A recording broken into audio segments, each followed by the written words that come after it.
Yesterday, Rabbi Leibowitz beautifully talked to us about one of the great films of the 21st century called Spider-Man: The Metaverse. And he drew a lesson from Spider-Man: what is it? Oh, excuse me. I apologize. I'm a little illiterate in these things. And he drew a beautiful analogy to this idea that what Pesach does is collapse time and space, so that it's like, as if all the generations of Jewish history sat with us at the table, and all the Jewish generations shared the experience of the Exodus.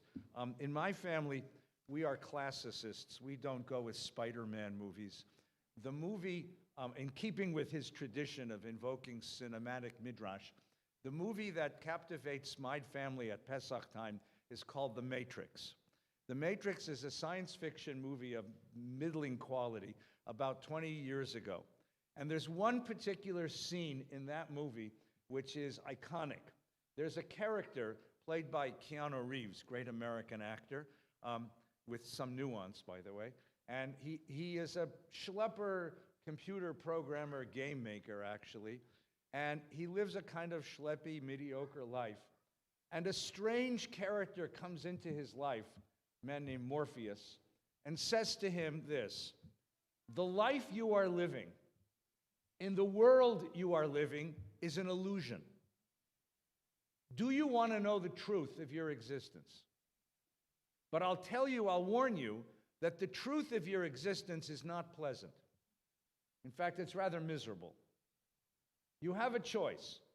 You can keep living in this illusion and all of its pleasantness, or you can know the truth, even though it's unpleasant. And that choice is symbolized by two pills, a blue pill and a red pill. You take the blue pill, he says, I will disappear, no one will ever disturb you again, and you will live in your illusory world for the rest of your life. Or you can take the red pill, and you will know the truth about yourself.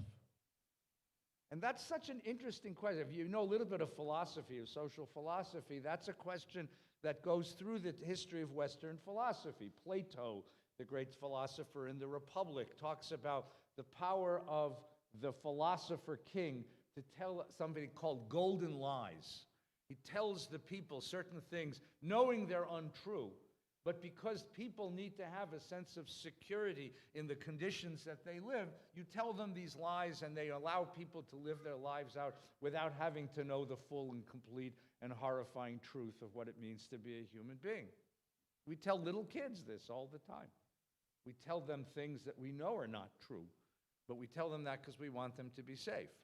And the question that Morpheus presents, his name is Anderson, and then he becomes Neo in the film, is, do you want to know the truth? Now, the reason why this is important, in the Torah, there's a very interesting textual anomaly. When Pharaoh enslaves the people Israel at the beginning of Exodus, they don't respond. There's no line that says, and they were miserable and they cried out to God. When Pharaoh throws their children into the Nile, they don't respond. There's no response. The first time we get a response, the first time the people Israel gain their voice, is at the end of the second chapter, before we go back to the burning bush with Moses. At the end of the second chapter, it says, the king died, and Israel started groaning. And so the commentators want to know, why were they quiet through all of that time? And then, why do they start groaning when the king dies? And then when Moses comes back to Egypt, you know what happens. He goes to Pharaoh. He says, let my people go. Pharaoh says, I don't know what you're talking about. I don't know your God, and I don't know you, and I don't know what you're asking me. And he doubles the work on the Israelites, and they complain to Moses. Not to Pharaoh, but to Moses they complain. They complain to Moses. And so the commentators, particularly the Hasidic commentators of the mid-18th and 19th centuries, picked up on these anomalies, and they offer us the following scenario. The worst part of slavery is not the physical aspects of slavery. The worst part of slavery is when the slave internalizes his or her condition as a slave and starts to think of themselves as, I'm a slave. And so this is normal. This is normal. And when something becomes normal, it becomes invisible. So when Moses comes to the people Israel, and he says to them, I have come to liberate you, their response is, from what? And he says to them, from your slavery. And they say to him, we're not slaves. We just happen to work for Pharaoh. That's what we are. Because they have sunk, according to the Ger Rebbe and Sfas Emes, they've sunk so low in their exile that their own knowledge has become, their knowledge, their way of thinking of the world has become corrupted. Think in the American South about the house slave. See, the field slave had it horribly, but the house slave, they would give him the wagon and send him into town to pick up supplies. Did he ever run away? No. Why did he not run away? He had the horse, he had the wagon, he had every opportunity to run away. He didn't run away because he couldn't imagine himself as anything but what he was. Because he forgot that he was a slave. Because slavery became normal, and therefore it became invisible. Think about how many African American people moved to the back of the bus before Rosa Parks refused to do that. Think about what happens when certain social conditions become invisible to us because they become normal. And so the really scary question that comes from the Haggadah is, to what are you a slave and you don't even know it? That's the question of that movie, The Matrix, but it's a deeper question for everyone. And that's why the Hasidic masters ask it. They have another interesting quirk. Moses comes and the people see him, but they don't understand him because he looks like them and he talks like them and he is like them, but he's not like them. And they look at this character who is of them. He's born of Yocheved and Amram, except he's not like them because he was raised in freedom and he's lived in freedom. And when they begin to measure the difference between them and him, that's when they realize maybe he's right. Maybe we are slaves. Maybe something's happened to us. Maybe something's happened to us. There's one particular verse. If you happen to have a Chumash, there's one particular verse, which is my favorite verse of this story. And we'll do that together. Look at page, if you have a Chumash, open. This is not today's reading. Today's reading is in Vayikra and Emor. We'll do that in a minute. Look at 323, page 323. This is the middle of the second chapter, right? So the first part tells us about how Moses was put in a basket and sent down the Nile, and the daughter of Pharaoh picks him up, and he gets raised in the palace. And then at the bottom, if you see 323, you see the big gap before verse 11? That gap is owned by Jeffrey Katzenberg. That's where the entire movie of Prince of Egypt fits. There can be miracles. It's all right in there, okay? Here's the part. So Moses has grown up in the palace. Sometime after that, Vayehi bayamim ahem, which is an interesting way to begin a story. It's like once upon a time. Vayigdal Moshe, Moses grew up. Vayetze el Echav, he goes out to his Echav, his brothers. But the question is, who are his brothers? He's grown up in two places, right? He was nursed by his slave mother, but he was raised by his princess other mother. He has two identities, two families, two ways of being. He is Prince of Egypt and he is child of the slaves. So when he goes out to his brothers, we don't know which brothers he's going out to. Does he know which brothers he's going out to? That's the question. Vayar, and I'll point out this, the word in Hebrew for seeing, Resh Aleph He, Ra'ah, occurs 11 times in this chapter.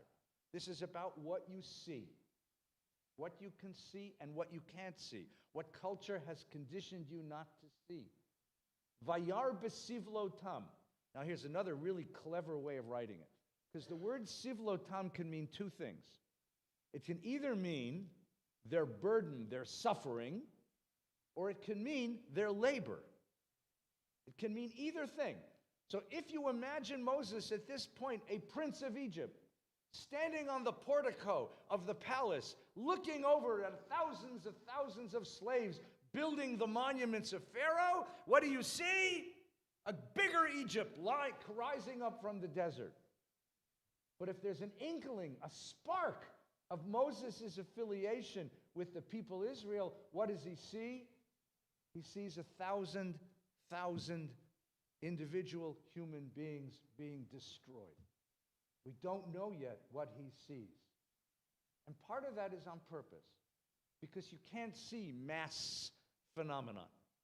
What's the most important, most influential book about the Holocaust ever written? It's the diary of one 13-year-old girl hiding in an attic in Amsterdam. Raoul Wallenberg writes an 800-page book about the Holocaust. It hasn't changed nearly as many minds as the diary of Anne Frank. Or Night, the story of one 15-year-old Elie Wiesel in Auschwitz. Or any of Primo Levi's books. Remember the movie Oscar, The Schindler's List? Oscar Schindler is a consummate son of a gun, not a good man, doing business with the Nazis. That doesn't bother him. He sees that the Nazis are doing. That doesn't bother him. When is the moment when Oscar Schindler grows a soul? In the movie. Got to do movies here, Nolan. See, I'm trying to prove it. When is the moment in the movie when Oscar Schindler grows his soul? Come on. The kid in the red dress, the little girl in the red coat. Little girl in the red coat. They're liquidating the Lublin ghetto. And he's on a picnic with his mistress. And he looks down and sees this one little girl running around looking for shelter as everyone else is hiding. And it's the fate of the one. Little later, you see a pile of coats next to the train station. And he sees the red coat in the pile. Moses can't see it because it's a mass phenomenon. So the Torah goes one step further. Look at the next line. Ready? Vayar. That's the second time that word has been used in the sentence. He sees. Ish mitzri makeh ish ivri me'echav. I need some Hebrew scholars here. Ish mitzri, what? An Egyptian man, makeh, beating ish ivri. A Hebrew man, me'echav. Now the question is, me'echav is really just one of his brothers. But which? That's the question. But let's go back a second. The Bible is terribly stingy about words. It never uses words without a purpose. You could have said that in fewer words, right? You could have said, Vayar mitzri makeh ivri. He saw an Egyptian beating a Hebrew, which I think is the translation. He could have said he saw a slave master beating a slave, right? It doesn't say that. It repeats the word what? Ish. Why does it repeat the word ish? What does the word ish add to the sentence? Moses was taught, like every Egyptian, to see a slave as nothing. A slave is less than human. A slave is a quantity of labor personified, embodied. We would call a slave an appliance. It's a quantity of labor personified. Not one of you woke up this morning and asked the refrigerator if it had a good night. No one woke up this morning and asked the can opener if it was happy. You don't talk to appliances that way. You don't think about a slave that way. That's what an Egyptian sees. When an Egyptian sees a slave being disciplined, it's the functional equivalent of a guy changing a tire by the side of the road. That's what it is. It's nothing. It's not a thing, but he sees something. What does he see? He doesn't see Egyptian beating Hebrew or slave master beating slave. He sees Ish Mitzri Makeh Ish Ivri. What does he see? Two human beings, two persons, two human individuals engaged in a transaction in which one is beating the life out of the other. That's not what he was taught to see. He breaks out of the cultural boundaries. He takes the red pill. He breaks out of the cultural boundaries of perception and he sees what's going on. He sees the cruelty of this transaction. He sees the cruelty of this system. He sees the cruelty of this whole political arrangement. He sees the cruelty of this world that he is a part of because he's a prince. He's a prince. And then it says me'echav. And that can mean two things. The ostensible reading is that the guy being beaten to death, Moses identifies with, and this is the moment he comes to consciousness and realizes, these are my people. The slaves are my people, not the masters. What's even deeper is that Me'echav modifies Ish Mitzri. Moses sees an Egyptian beating an Israelite, and Moses can see that the two men are brothers, that they are related because they're fellow human beings. Moses can see the connection among us, but the man who is inflicting pain cannot. And then, right? Vayifen kovachov, vayar ki ein ish. There's vayar again. That's another. He looks this way and that way, and he can't see nobody. Now, you could think he's going to do something transgressive and no one get caught. No, it's better than that. It's better than that. I used to live in New York City. I lived in New York City when it took guts to live in New York City, in the late 70s, when they opened up all the hospitals and there were crazy people everywhere. I'm from California. I don't know from this. I'm walking from my house on the 121st Street to the subway stop on 116th Street. On a snowy morning, every street has a panhandler, a beggar. The 117th Street panhandler comes up to me and says, "Hey man, can you give me a quarter for a cup of coffee?" And all of a sudden, his eyes roll up behind his head and he keels over. What do? If a person collapses right in front of you, well, if you're from California and you took CPR training at Camp Ramah because you're a counselor, you jump on his chest and you're trying to save the man's life. At that moment, the subway arrived. And out of the subway stop come 100,000 Columbia undergraduates and their teachers from downtown. And guess what? All of them did. They stepped over me. No one stopped. I'm like screaming, "Help, this guy's dying." No one stopped. That's why I love New York. I love New York. Until a cop came by, and the cop stopped and said, "What are you doing?" "I'm making love to this man. You can see." I mean, guy's dying. So they called an ambulance. He was okay. I saved his life. He said, he's still there. Moses looks around to see, he sees a man being beaten to death, and he wonders, does this stop nobody on the street? Does nobody see what I'm seeing? Am I the only one? Right? Pirkei Avot says, "Makom she'ein ish, yishtadel liot ish." That's what Pirkei Avot says, right? And it's from this, right? If you're in a place where you're the only human being that has eyes in your head, then be that human being. Moses responds. The question of the Exodus story is not only a question of physical slavery, it's a question of cognitive and moral slavery. To what are we slaves? To what have we become inured, used to? What has become normal and invisible to us that we don't even notice anymore until someone wakes us up and says, "Hey, look." And then suddenly, it's painful, by the way. That's why the slaves complained to Moses. It's not that they complained to Moses because their workload increased. Big deal, their workload increased. The problem was, he told them, "You're slaves." And when they realized he was right, that becomes terribly difficult to accept. That's the red pill. That's the difficult pill, the difficult truth of liberation. But liberation doesn't start until someone opens their eyes and says, "Hey, wait a minute. Look what we are. Look what we're part of. Look what we're doing." Well, that was the question left at our Seder. You have a question in your Seder? We'll pick it up after a few aliyot.